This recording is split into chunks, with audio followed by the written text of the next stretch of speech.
रामचंद्र वकील है साहब, खेतड़ी का रहने वाला हूँ। अच्छा खेती वकील साहब, आज यहाँ आप आंदोलन पे बैठे हो, आज यहाँ आपने अनशन किया है। जी। कितने समय का अनशन करा आपने ये कल 11 बजे तक का अनशन है। कितने लोग? आज 11 बजे से ले 11 आदमी हैं। अच्छा, कितने लोग हैं इसमें? 11 आदमी है आज। 11 आदमी है। हाँ, वोट डालते 11 आदमी, क्रमिक वोट डाले हमारी। अच्छा हमने 11 को रिलीव किया था, हम बैठे थे। अच्छा, कितने दिनों से ये अनशन चल रहा है ये लगातार? अनशन चल रहा है 20 तारीख से।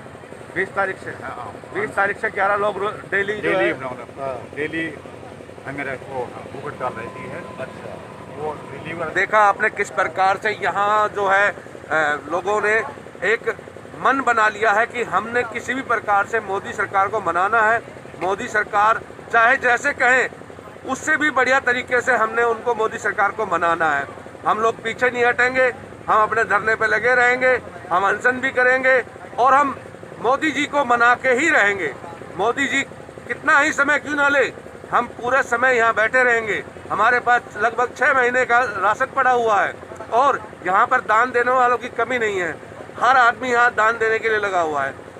हम ये जानना चाहते हैं कि प्रधानमंत्री जी बार बार में खालिस्तानियों का नाम ले रहे हैं, उसके बारे में आप क्या कहना चाहेंगे? मैं कुछ क्यों कहूँ साहब, आप जाके देखिए ना, कितने सारे क्योंकि हमने भी यहाँ पे देखा है किसी प्रकार से जो है कोई भी यहाँ पे जो है हर आदमी किसान ही लग रहा है। कोई हमारे को ये नहीं लग रहा है खालिस्तानी या पाकिस्तानी है, लेकिन बार बार में उधर से यही जो है वाक्य आ रहे हैं। तो उसके बारे में आपको भी कुछ ना कुछ बोलना चाहिए कि भाई उनका ये वाक्य असत्य है और जो है उनको कौन ऐसी जो है सलाह दे रहा है, कौन ऐसा उनको जो है मीडिया जानकारी दे रहा है कि यहाँ पे ऐसी बातें हो रही है। प्रधानमंत्री को कोई सलाह नहीं दे रहा। प्रधानमंत्री सबसे बड़े सलाहकार अपने खुद हैं। झूठ की फैक्ट्री के सबसे बड़े मालिक प्रधानमंत्री खुद। इस देश में झूठ फैलाने की फैक्ट्री उन्होंने चला रखी है। यहाँ देखिए, कहते हैं किसान नहीं है दलाल, किसान नहीं है कांग्रेस, किसान नहीं है फला पार्टी के हैं, किसान नहीं है खालिस्तानी है, आतंकवादी है, पाकिस्तानी है। अगर खालिस्तानी आतंकवादी है तो आपको तो अपने गृह मंत्री को बर्खास्त कर देना चाहिए। कर क्या रहा है गृह मंत्री? क्यों नहीं पकड़ते इन खालिस्तानियों और आतंकवादियों को? इसका मतलब है फेल हो गए आप लोग। और अगर नहीं है तो क्यों बोल रहे हो? साफ मतलब है सिर्फ किसान, क्योंकि किसानों के आगे अब तर्क नहीं, अब जनता किसान खुद किसानों के साथ है। इसलिए अब घूम फिर के सिर्फ एक चीज़, इन्हें किसी तरह से मीडिया से बदनाम किया, लेकिन बाकियों को इस देश में बदनाम करना संभव है, किसान को बदनाम करना आसान नहीं। जी, कुछ ऐसा भी आ रहा है जैसे कि सिंधु बॉर्डर की तरफ से आ रहा है कि वहाँ पर खाने के लिए कुछ मेवा वगैरह दे दिया था, कुछ और आइटम दे दिया था खाने के लिए, और नहाने के लिए वहाँ गीजर और मतलब जो है सारी सुविधाएं वहाँ पे मिल रही हैं। तो उस बारे में उन्होंने जो है व्यंग कैसा था कि किसानों को जो है वहाँ पे पूरी सहूलियत मिलती है, किसान वहाँ से क्यों उठेगा? तो इसके बारे में कुछ कहिए आप। ऐसा कर देते हैं, ये सारी सहूलियत हम सारे देश के एमपी को उपलब्ध करवा देते हैं। सारे मेंबर पार्लियामेंट बीजेपी के क्यों नहीं यहाँ पे आ जाते? रात को हमारे साथ रहे। जो हमारा गीज़र है हम उनको भी दिलवाएंगे। गीज़र आपने दिखा दिया होगा कैसा है, लकड़ी डाल के बनाते हैं। ये गीज़र हमारे को उपलब्ध, सारा मंत्रिमंडल यहाँ क्यों नहीं आ जाता? रात को यहाँ सोए ना, कितनी अच्छी जगह है, आ जाएँ यहाँ सोएं, सारी सुविधा देंगे, उनको पानी भी देंगे, हमारे वाला साबुन भी हम उनको देंगे, लंगर भी खिलाएंगे। आ जाएँ एक बार, वो भी देंगे। अपना नाम परिचय दीजिए। जी, मेरा नाम है अवनी बंसल और मैं अधिवक्ता हूँ दिल्ली में। दिल्ली में कौन सी जगह पे? सुप्रीम कोर्ट, हाई कोर्ट, जो दिल्ली में वकील होते हैं वो सब जगह प्रैक्टिस करते हैं। अच्छा, तो अभी आप बताइए कि जिस प्रकार से ये मोदी सरकार ने ये मतलब जो है किसानों को आगे जाने से मना किया हुआ है, दिल्ली के अंदर एंट्री के लिए मना किया हुआ है, एक कानूनी नज़र से उसको आप बताइए कि ये क्या गलत है या सही है? देखिए, मेरा फिलॉसफी बड़ा सिंपल है। मैं वकील हूँ और मैं सिर्फ अपनी एलिजियंस जो है वो भारत के संविधान को देती हूँ। और भारत का संविधान जो है वो शुरू होता है वी द पीपल, हम लोग। ऐसा कोई भी कानून, चाहे कोई भी पार्टी हो, कोई भी सरकार हो, जो 60% जनसंख्या को अफेक्ट करती है। भारत में 60% लोग जो हैं वो किसान ही हैं। और किसान की ना सिर्फ बात करें, यानी भारत की फूड सिक्योरिटी की बात करें, तो ये 3 कानून ऐसे हैं जो भारत की 100% जनसंख्या को कहीं ना कहीं टच करता है। तो ऐसे में बिना किसी डिस्कशन के, बिना राज्यसभा में वोटिंग के, और एक ऐसे विषय पे कृषि और व्यापार, जो ध्यान दीजिएगा ये राज्य सरकार मतलब स्टेट लिस्ट में ये विषय आता है, मतलब केवल राज्य सरकार इस पे कानून बनाती है। तो किस तरीके से तो आपने कानून को लाया, किस विषय पे आपने कानून को लेकर आए, बिना किसी डिस्कशन के लेकर आए। और अभी भी मोदी सरकार कहती है कि हम लोगों को अपनी बात कहने का मौका भी नहीं देंगे। जो अहिंसक तरीके से लोग प्रोटेस्ट कर रहे हैं, तो सुप्रीम कोर्ट ने भी कहा है और संविधान भी कहता है कि भारत का हर नागरिक ये अधिकार रखता है कि वो शांतिपूर्वक अहिंसा के साथ अपनी बात कह पाए। तो लोग जो कर रहे हैं वो बिल्कुल संवैधानिक है, बिल्कुल गांधी जी के रास्ते पे चल रहे हैं।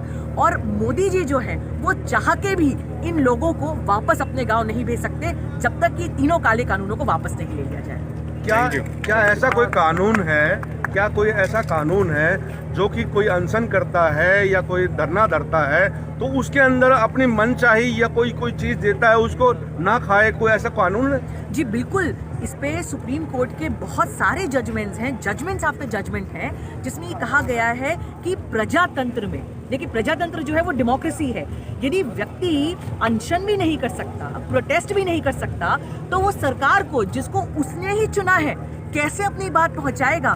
तो यदि अहिंसक तरीके से कोई भी अनशन होता है, प्रोटेस्ट होता है, तो वो बिल्कुल संवैधानिक अधिकार है।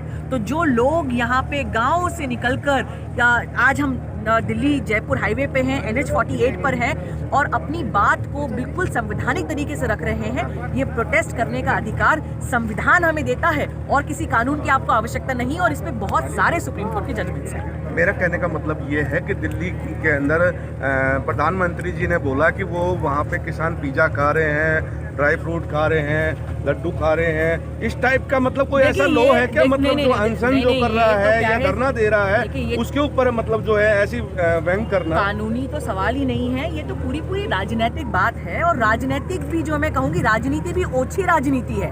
भाई किसान है, किसान अपने पैसे से खा रहा है, कोई मोदी जी के पैसे से तो खा नहीं रहा है। तो किसान यदि बादाम खा रहा है या पिज्ज़ा खा रहा है, तो पिज्ज़ा में जो कुछ बनता है आटे से लेके ऊपर सब्जियों तक, वो तो किसान ही उगा रहा है। तो इसमें मोदी जी को तकलीफ क्या होना चाहिए? ये सरासर मीडिया में इमेज पोर्ट्रे करने की कोशिश है। अच्छा देखिए, यहाँ पर आज हम NH-48 पे हैं, यहाँ पे कम से कम 25,000 लोग जमा हैं। इसमें ध्यान दीजिएगा, इसमें अमीर किसान भी हैं लेकिन ज़्यादातर गरीब किसान हैं। जो सारे किसानों का संगठन पहली बार स्वतंत्र भारत के इतिहास में हम देख रहे हैं। इसमें अब किसान, अमीर किसान और गरीब किसान, हिंदू किसान और मुसलमान किसान, महिला किसान या पुरुष किसान, ये सारी दीवारें टूट चुकी हैं। पहली बार मोदी जी सारे किसान जो हैं वो इकट्ठे हो गए हैं। तो अब आप कह दीजिए कि कोई किसान पिज्ज़ा खा रहा है, कोई किसान बादाम खा रहा है, लेकिन वो सारे किसान जिनकी 5 हेक्टेयर से कम की ज़मीन है, जिनके पास अपने जो बेसिक एमेनिटीज़ हैं उसके भी पैसे नहीं हैं, क्यों मोदी जी का ध्यान बार बार जो है वो अमीरों की तरफ ही जाता है? कभी कभी ज़रा गरीबों की तरफ भी अपना नज़र करें, ये बहुत ज़रूरी है। मैं ये जानना चाहूँगा कि इनको जो है बॉर्डर पे किस कानून के तहत रोका गया है, जो कि इनको, भाई वो मान लिया दिल्ली के बॉर्डर पे बैठे हैं वे लोग, और ये जो है यहाँ हरियाणा के बॉर्डर पे किस मसले पे रोका हुआ है, उसके बारे में जानकारी दीजिए। इस बारे में हम क्या कानूनी कार्रवाई उठा सकते हैं, उसके बारे में जानकारी। देखिए, इसमें 2 चीज़ें हैं। सरकार कोई ना कोई रूल, कोई ना कोई रेगुलेशन का हमेशा हवाला तो दे ही सकती है, ठीक है। वो कितना सही है, कितना गलत है, ये दूसरी बात है। इसके लिए हमको कोर्ट कचहरी जाना पड़ेगा ऑफ कोर्स, क्योंकि इतनी भारी संख्या में लोग इकट्ठे हुए हैं, कहीं ना कहीं एक लॉ एंड ऑर्डर की सिचुएशन बनती है। लेकिन किसान भाई तो अब ये कह रहे हैं कि हम यहीं पे डेरा डालेंगे, और जब हमारी इतनी संख्या बढ़ जाएगी कि मोदी जी के ड्रोन जो है वो मोदी जी को जाकर रिपोर्ट करेंगे कि अब यहाँ से किसान तब तक वापस नहीं जाने वाला जब तक ये तीनों काले कानूनों को वापस नहीं लिया जाए। यदि हम आगे कुछ नहीं भी करें, हम यहाँ पे भी अपनी संख्या को बढ़ाते जाएं, तो वो भी जो है मैं आपको यकीन से कह सकती हूँ, मोदी जी, अमित शाह जी, सबके पैरों में कंपन तो होना शुरू हो गया है। जी धन्यवाद। तो देखा आपने किस प्रकार से जो है बहन जी ने अपने विचार रखे, और उन्होंने बताया कि पूर्ण तरह से हर एक आदमी को, हर एक किसान को प्रधानमंत्री से मिलने का मौका मिलना चाहिए और वो जा सकते हैं। ऐसा कोई लॉ नहीं है जो कि उनको रोके। मैं दीपचंद निमरानिया, खेड़ा बैरियल, शाजापुर। आप सभी से अपील की जाती है कि आप हमारे न्यूज़ चैनल को सब्सक्राइब जरूर करें।